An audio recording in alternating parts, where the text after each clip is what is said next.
Power Rangers quis usar Super Sentai, mas não quis ser Super Sentai. E o que eu quero dizer com isso? Super Sentai sempre tinha uma nova equipe e uma nova história, que pouquíssimas vezes eram relacionadas. E isso é muito positivo para uma série que planeja ser longínqua porque facilita que novas gerações tenham contato e se apeguem à franquia. Afinal, Super Sentai teve 50 anos de duração. Só que Power Rangers seguiu o caminho inverso durante quase toda a primeira era Saban e se intensificou ainda mais na segunda era Saban e na era Hasbro. Mas qual é esse caminho inverso?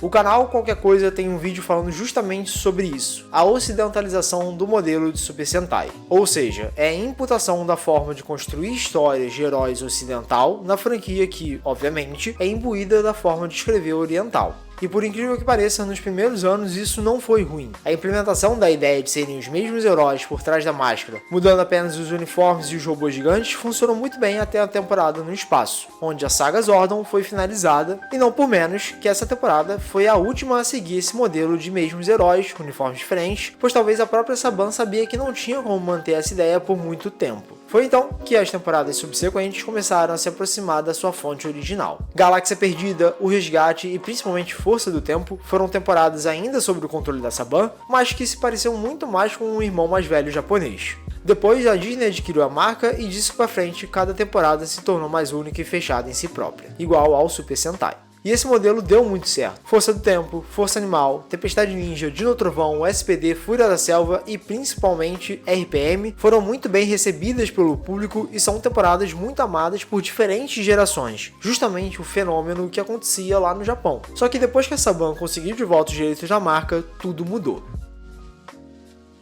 A primeira coisa que essa banda tentou fazer foi recriar o mesmo sentimento que existia lá em Mighty Morphin, trazendo de volta os mesmos alívios cômicos e até remixando a abertura clássica. Além disso, eles também decidiram que ao invés de ter uma temporada com 40 ou 50 episódios, seria melhor dividir em duas temporadas de 20 episódios. A primeira série nesse formato foi Samurai, que usava como base os trajes, cenas, zords e temática de Samurai Sentai Shinkenja, e por mais que ela não seja a pior temporada, passou longe de ser uma boa série. Primeiro, por conta de terem adaptado uma temporada de Super Sentai que é extremamente baseada na cultura japonesa, e obviamente que muito do brilho da obra se perdeu quando foi ocidentalizada. A explicação de um clã de samurais lendários terem parado no ocidente e o herdeiro da liderança desse clã ser um homem branco com nenhum tipo de ascendência oriental acabou sendo muito forçado, além de que todo o simbolismo que existia em Shinkenja se perde por questões culturais, o que é algo que sempre ocorreu, mas por ser uma temática focada nisso, Power Rangers Samurai acabou parecendo vazio nesse quesito. Já a segunda temporada da série, Super Samurai, não mudou muito o rumo do show. Na realidade, ela apenas mostrou o quanto que a Saban queria trazer de volta os sentimentos de Mighty Morphin, porém, não se compara ao que aconteceu na série seguinte.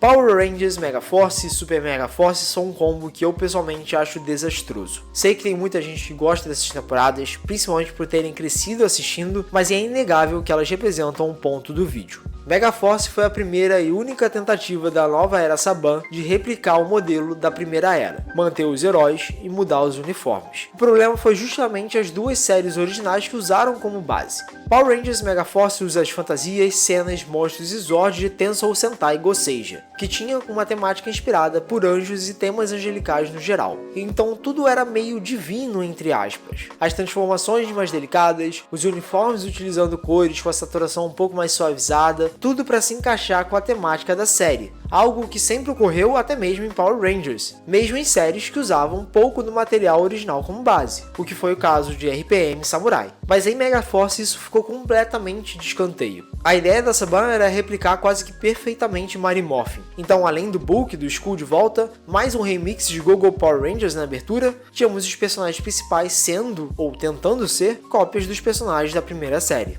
Utilizaram a figura do Gosei como um aprendiz do Zordon e consequentemente assumindo a mesma posição que o Zordon possuía. Além de que a temática que dá base aos elementos de Goseija ficaram totalmente de lado. E isso por si só não seria um problema de fato se não fosse pela forma como foi executado. Power Rangers RPM fez uma história totalmente original, com uma temática totalmente diferente do seu irmão oriental, mas mesmo assim buscou criar essa nova história tomando como base os uniformes e Zords para não destoar demais, o que não foi o caso de Mega Force. Porém, tudo isso seria fácil de relevar se Megaforce tivesse sido uma série padrão. Já houve tantos outros momentos na história de Power Rangers em que isso ocorreu, uma franquia com tantos anos vai ter altos e baixos. Só que justamente a ideia dessa band de refazer o que foi feito no passado provocou uma baixa ainda maior na segunda temporada de Super Megaforce. Como eu havia dito, Super Megaforce replicou o modelo da primeira era de manter os mesmos personagens e apenas trocar os uniformes e temática. Mas esse último ficou de fora e é um dos maiores pontos negativos dessa temporada. A segunda parte de Megaforce utilizou como base os uniformes, cenas e Zords de Kaizoku Sentai Gokaiger, e foi onde tudo deu errado.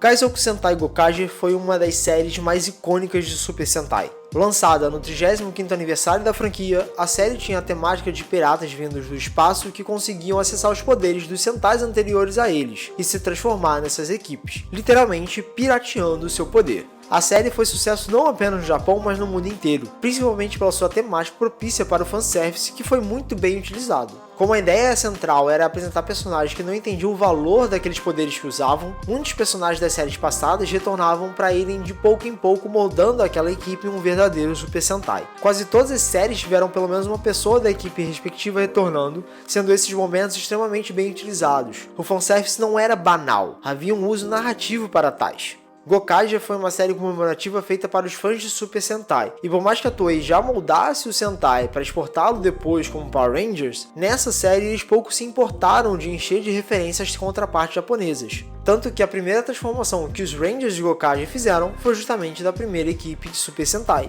Himitsu Sentai Goranger. O sucesso de Gokaiger foi inevitável. A série teve pico de audiência, se tornou referência no mundo inteiro e marcou para sempre a história da franquia japonesa. Tanto que essa mesma equipe continuou aparecendo em especiais por anos, tendo até mesmo um filme comemorando os 10 anos da série. E com esse boom que rolou, óbvio que se esperava que quando chegasse o momento de Power Rangers adaptar essa temporada, seria algo tão grandioso quanto foi a contraparte original, mas infelizmente não foi o caso, e muito foi culpa da própria Saban.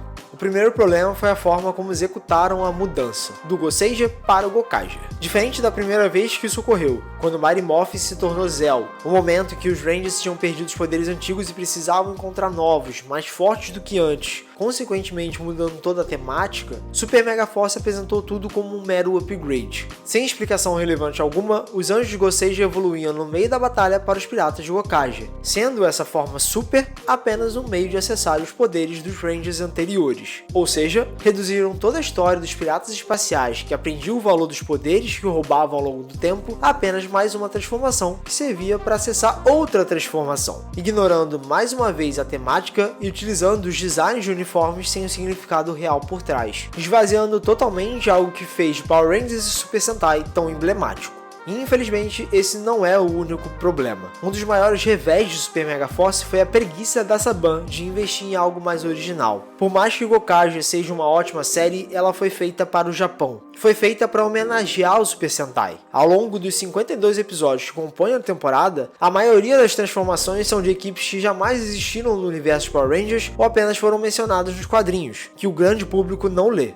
Adaptar Gokaiger não envolveria apenas criar uma história baseada na temática de pirataria, e sim moldar as cenas e transformações para se adaptar à contraparte ocidental. Isso envolve gravar cenas originais, algo que a Hasbro passaria a fazer anos depois, ao aplicar esse mesmo modelo. Só que infelizmente não foi o que a Saban fez. Reaproveitaram o máximo de cenas japonesas que podiam, deixando o efeito visual com a logo do Sentai japonês passar, e o maior erro de todos, deixando passar transformações de equipes que jamais foram adaptadas ao Super Sentai, como foi o caso de Dairanger. E sim, eu sei que nos quadrinhos existe uma equipe chamada Squadrons que usa o uniforme dos Dairanger, mas novamente, é uma mídia bem mais nichada ao fã mais hardcore da série. O grande público que assistia não iria saber quem era aquela equipe. E esse problema se estende ainda mais. Tivemos só 2 participações especiais, sendo uma delas do Ranger Vermelho Samurai, da temporada que havia acabado de ser exibida, e outra do Ranger Vermelho Fúria da Selva. Só vamos ter aparições de veteranos mesmo nos episódios finais, onde ocorre a grande batalha Ranger. E esse evento por si só explicita a preguiça da Saban. A tal batalha lendária, que no especial de Goseiger reunia todas as 34 equipes anteriores de Sentai, foi adaptada de forma preguiçosa. Lembram que no começo os heróis continuavam, mas os uniformes mudavam? Isso parte do pressuposto que a nova equipe tem os mesmos membros da equipe anterior. Isso se repetiu até no espaço. Logo, aqueles que eram integrantes de Mighty Morphin se tornaram os integrantes de Zell, que viraram os integrantes Turbo, que passaram o manto dos Rangers Turbo para novas pessoas. Aí sim, novos novos integrantes, mas que depois viraram os Rangers no espaço. Ou seja, 4 equipes de Power Rangers se basearam nos mesmos integrantes. Logo, seguindo essa lógica, não é possível ter todas essas equipes presentes ao mesmo tempo de forma completa. Poderia ter o Billy, a Trish, o Zack e o Jason como Mighty Morphin, ou então a Tanya, o Rock, o Adam, a Catherine como Zell, o Turbo, ou até mesmo o Justin como Ranger Azul Turbo. Mas nunca todas essas equipes completas ao mesmo tempo. Isso é impossível de acontecer no universo de Power Rangers. Só que quando vemos a cena dos Rangers anteriores aparecendo, vemos todas as equipes completas, o que é um erro de fidelidade por si só.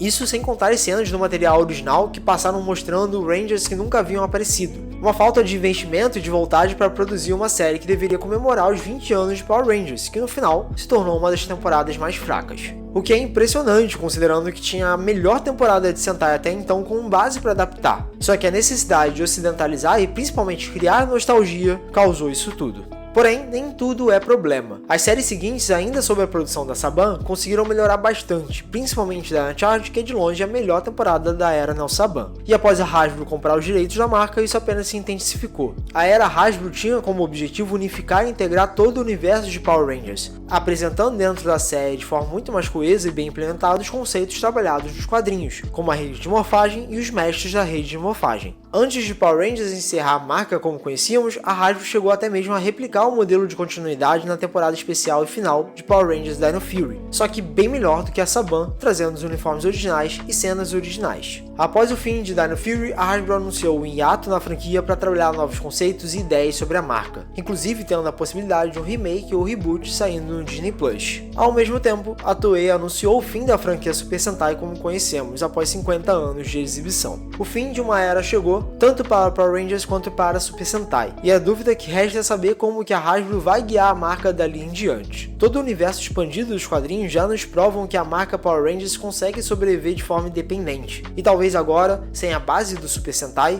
a franquia possa seguir o seu caminho sem os problemas que ocorreram durante a era Neo Saban, podendo finalmente deixar de usar Super Sentai e ser de fato Power Rangers. Sou o Rodrigo Lima e caso queiram e possa ajudar esse projeto a se manter financeiramente, estarei deixando meu Pix aqui na tela e na descrição. Se você gostou, deixa o gostei, fique à vontade de dar uma olhada nos outros vídeos do canal se assim desejar, e eu também costumo abrir lives de vez em quando lá na roxinha, lendo, batendo papo, jogando, então sinta-se convidado. Todas as minhas redes sociais estão aqui na descrição. Obrigado a quem ficou até o final, valeu, falou e até a próxima.